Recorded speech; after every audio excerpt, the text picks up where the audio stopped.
గత ప్రభుత్వం విధ్వంస చర్యల ఫలితంగా ఇంధన రంగం నాశనమైంది. గత ప్రభుత్వం ప్రమాణ స్వీకారం వేదిక నుంచి విద్యుత్ కొనుగోలు ఒప్పందాలు రద్దు చేసి ఇది చెప్పినారు కదండి. ఇప్పుడు వాస్తవాలు ఏమంటే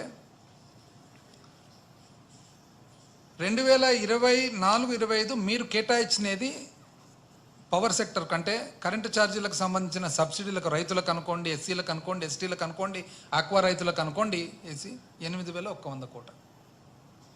మేము ఇచ్చిండేదండి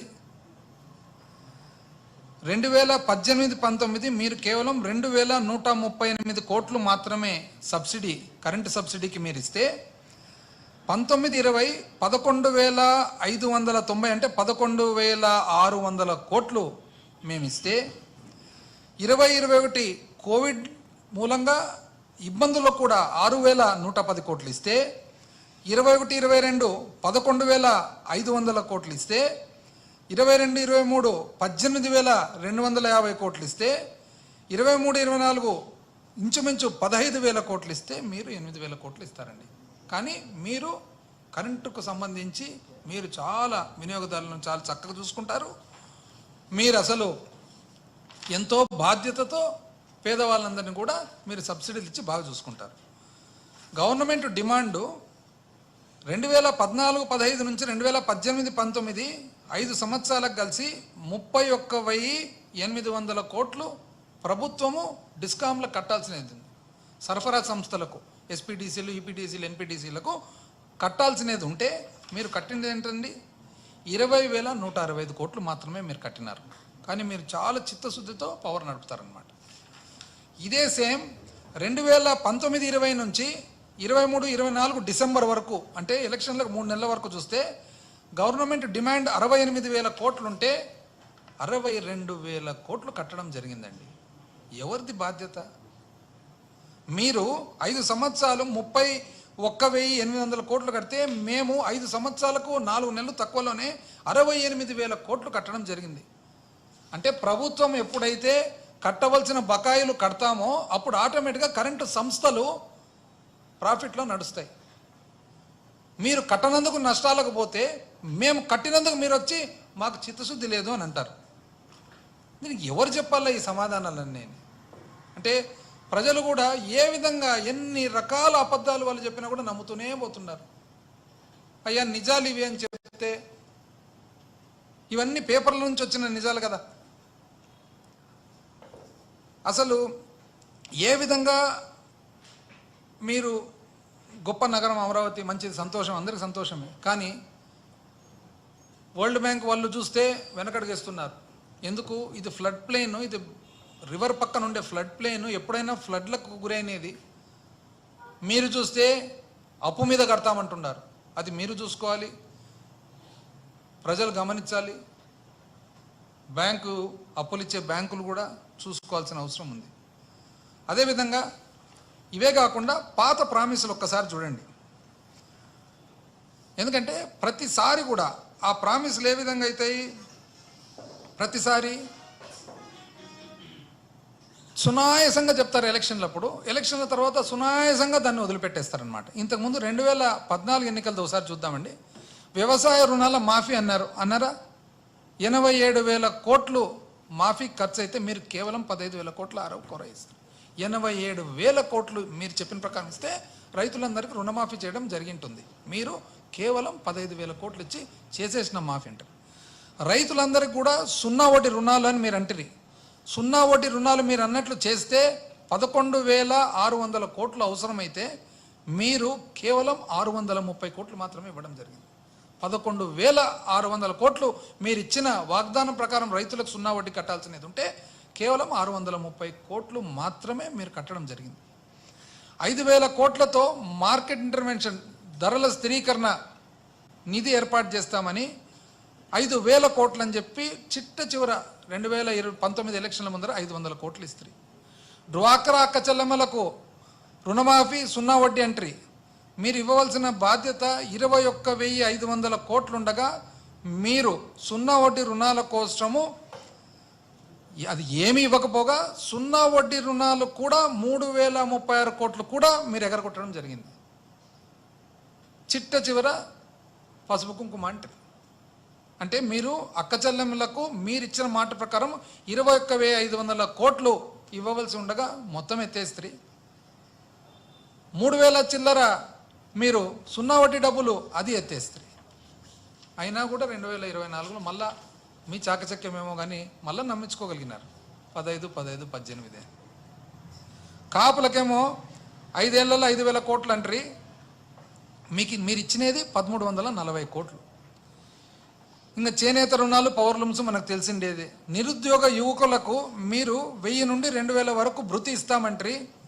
అసలు ఏమి ఇవ్వకపోగా చిట్ట చివర 2019 ఎలక్షన్ల ముందర కొద్దిగా ఉండి లేక ఇతకాల్లా ఎవరికి ఇచ్చినాము అనేది ఆ విధంగా చేస్తారు. అయితే మీ చాకచక్యమేమో కానీ నిజంగా ఇది ఒక్కసారి పాత రోజులు కూడా గుర్తుకొస్తున్నాయన్నమాట. ఒక్కసారి పాత రోజులు అంటే పెద్ద ఆయన మహానుభావుడు రాజశేఖర రెడ్డి గారు, అదేవిధంగా పెద్ద ఆయన రోసయ్య గారు ఇదే వ్యవస్థ ఇదే పద్ధతి గురించి ఇంతకుముందు అనేది ఒకసారి చాలా చక్కగా రిలవెంట్ ఒక్కసారి ప్లే చేయండి రోసయ్య గారిది. ఆ తర్వాత మళ్ళీ రాజశేఖర రెడ్డి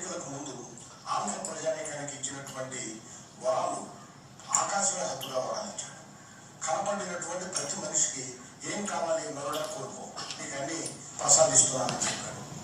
ఎన్నికలు అయిపోయిన తర్వాత 15 రోజులు కూడా కాకుండానే నేను ఆర్థికంగా దివాలా తీశాను, నా దగ్గర ₹1 కూడా లేదు, ప్రభుత్వం నడపడం నాకు చేత కాదు, ఉద్యోగుల చేత ప్రచారం కూడా వచ్చే నెలలో ఎలా ఇవ్వాలో నాకు తెలియకుండా ఉంది, కనుక ప్రజలే భరించాలి, ప్రజలే నడిపించాలి, ప్రజలే డబ్బు నాకు ఇవ్వాలి, ప్రజలు సలహాలు ఇవ్వాలి అని ప్రజలు చెప్పారు. ఇది బహుశా నాకు తెలిసినంత వరకు భారతదేశ చరిత్రలో ఏ రాష్ట్ర ప్రభుత్వం కూడా అధికారపూర్వకంగా నేను దివాలా తీసేయాలని ప్రకటించుకున్నటువంటి సందర్భం ఇంతవరకు కనిపించలేదు. పార్లమెంట్ ఎన్నికలకు ముందు ఆంధ్ర ప్రజాని రాజశేఖర రెడ్డి గారు చంద్రబాబు నాయుడు గారు మన ఎన్నికల్లో చాలా ప్రధానంగా 6 వాగ్దానాలు, తెలుగుదేశం పార్టీ హామీలు, 7 గంటల బదులు 12 గంటలు ఉచిత కరెంటు, అది కూడా పగటిపూటే ₹2 2 కేజీ బియ్యం స్థానే ఉచిత బియ్యం, ప్రజల పైన వరాల వాన, నిరుపేదలకు ₹2,000, పేదలకు ₹1,500, మధ్యతరగతికి ₹1,000, నెల 1వ తేదీనే మహిళల బ్యాంకు ఖాతాల్లో జమ, ప్రతి పేద కుటుంబానికి నెల 20 కిలోల రైతుకు 12 రైతులందరికీ రుణమాఫీ, ఉద్యోగులకు వారానికి 5 రోజుల పని దినాలు, అర్హులందరికీ 1,00,000తో ఉచిత ఇల్లు, 5 ఏళ్లలో 50 లక్షల మందికి ఉపాధి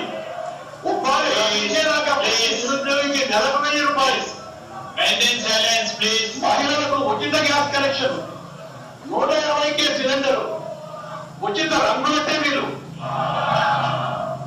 విద్యార్థుల కనీసం ₹900 పెంపు, వికలాంగులకు ప్రతి నెల 1000 పెన్షన్లు, చేతివృత్తులకు మళ్లీ ఆవరణ, తెలంగాణపై రాజకీయ చట్టపరమైన చర్యలు.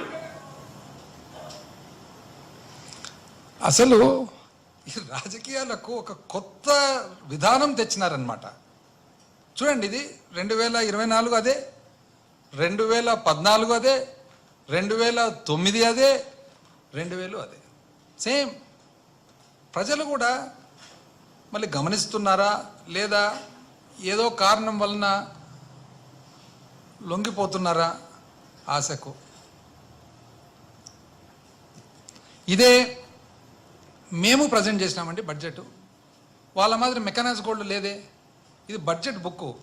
బడ్జెట్ బుక్లో నీట్గా ఏ స్కీమ్కి ఎంత నీట్గా చూడండి. డీబీటీ స్కీమ్స్ నీట్గా, ఇది బడ్జెట్ బుక్ 2023 ప్రతి సంవత్సరం ఇట్లే చేసినాం. అంటే ఏ విధంగా చేసినాము?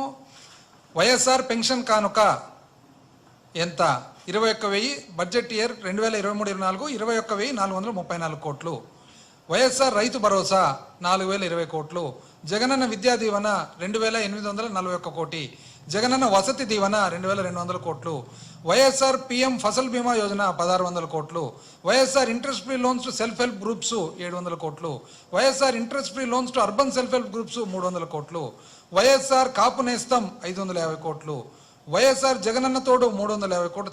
చదువుకుంటూ వస్తే లాస్ట్కు వైఎస్ఆర్ ఆసరా అక్క చెల్లెమ్మలకు 6700 కోట్లు, వైఎస్ఆర్ చేయూత అక్క చెల్లెమ్మలకు 5000 కోట్లు, అమ్మ ఒడి 6500 కోట్లు. నీట్గా రాసినాం కదండి. ఎంతండి ఖర్చు పెట్టిండేది?